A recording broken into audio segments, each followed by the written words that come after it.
because non-Arabs are hardly present. The conference met. The conference decided that the Khilafah was an essential part of the deen, that it was bid'ah and haram to abolish it, that the Khilafah must be restored, but we don't know how to do it. So let's go back home and come back after 1 year. That was the decision. We don't know how to do it. But in Mecca, you had the most successful representation of the entire world of Islam, because Britain really went to work on it. This conference is now convened, but strangely for the Wahhabi movement. Strangely for the Wahhabi movement, which is a religious movement, which declares that it is bringing back the original Islam and removing all the extraneous things which had been added and cutting out all the shirk. So this is the real Islam. Well, then how come you don't even have the subject of the Khilafah in your agenda for your conference? We asked the Wahhabi movement, give us an answer. There is no answer. The answer is that the Wahhabi-Saudi alliance is now perpetrating a gigantic, a massive betrayal of Islam in abandoning the Khilafah. And so the conference takes place. But the subject of the Khilafah is not even on the agenda of the conference. Instead, Abdulaziz ibn Saud approaches the conference twice, himself in person, and he asks the conference to recognize him as Al-Malik. That his rule should be recognized over the Hijaz. When the conference had heard His Majesty the King on both occasions, and the conference is now sitting down to discuss the matter, shall we recognize Saudi Wahhabi rule over the Hijaz? The leader of the Indian Muslim delegation jumped up to speak first. He spoke first. His name was Maulana Muhammad Ali Jawhar. He got up and he told the king, get lost. We'll never do that. As soon as the leadership of the Indian Muslim delegation had established its position of rejecting the claim of the Saudi Wahhabi leadership for sovereignty and control over the Hijaz, the rest of the delegates couldn't say, That was the power of a man who knew Islam and lived Islam. And so the conference ended without giving to the Saudi Wahhabi rule over the Hijaz recognition. They decided that they'll meet every year, but that was the last time they ever met. This then was the response of the world of Islam to the abolition of the Khilafah.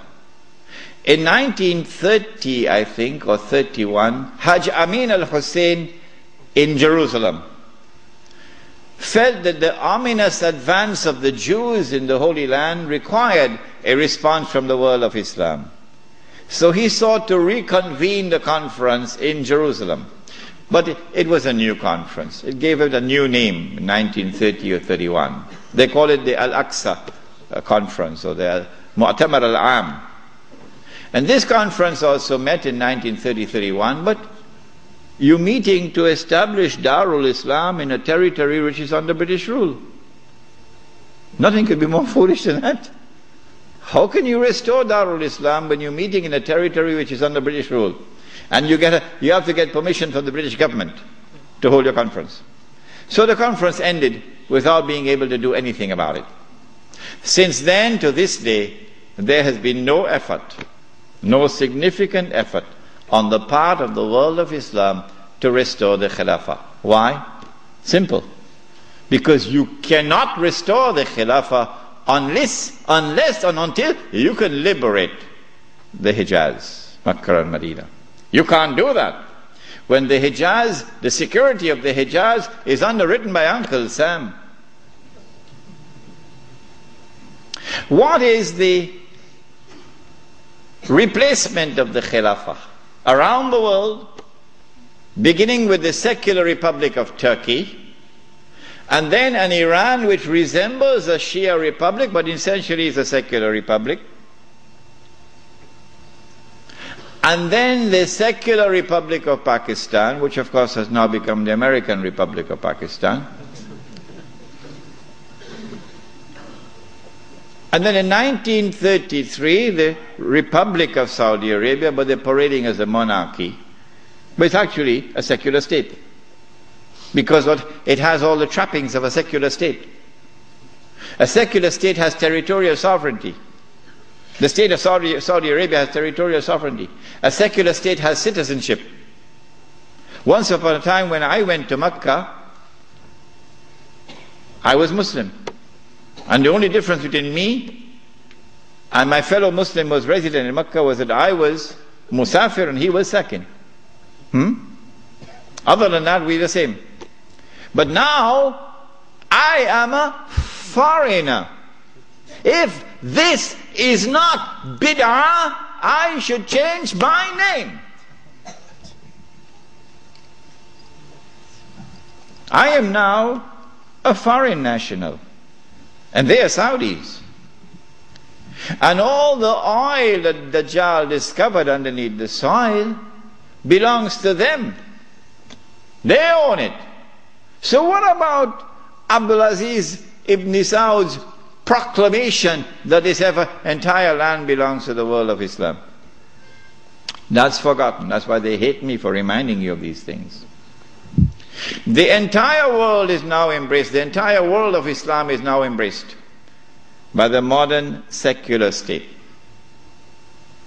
Now let me say to you before I leave Australia, any Muslim, whenever I talk on two subjects, a lot of people now begin to behave strangely towards me. But while it pains my heart, it will not change me, because I do not teach Islam to please people. I try to do it to please my Lord. When I talk on the subject of riba, some people begin to hate me. Yeah, it doesn't matter.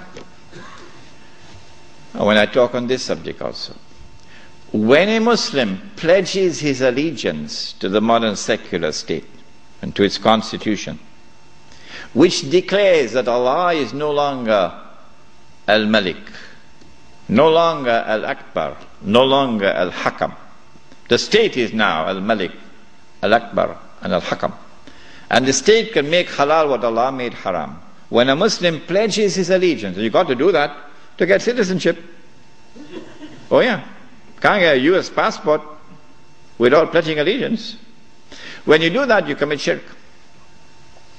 If you don't believe me, no problem. No problem. When you reach the grave, then you will see. When a Muslim goes and votes in the elections to constitute the government which will preside over this shirk, you enter into shirk. But if you don't believe me and you want to go and vote in the elections, I am not stopping you. So don't let there be any bad blood between us. I'm not stopping you. But when you enter in the grave and you find that you've entered into shirk, do not plead ignorance. That's all. Stand up like a man and take it on that day.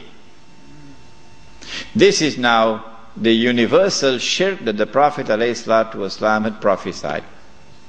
He said the time would come when shirk will be everywhere, be so difficult to recognize it. However, as difficult as it would be to recognize a black ant on a black stone on a dark night. So if you did not recognize it before this lecture, don't be surprised, but now you know. This universal Secular state is now used to embrace all of mankind, including the world of Islam, in political globalization.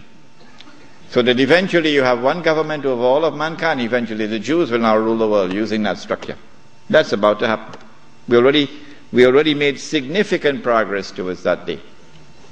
When you read this book, Jerusalem in the Quran, which I believe is the first and only book on the subject, because you couldn't write this book before 1948. Nobody could write it before 1948. Not in 1400 years of this history. In fact, it was difficult to write this book in 1948. It's easy to write it now, but difficult to write it at that time. When you read this book, then you'll understand why it is I say that we are now located at that moment in time when one ruling state is about to give way to another. That the state of Israel is about to replace the United States as the ruling state in the world.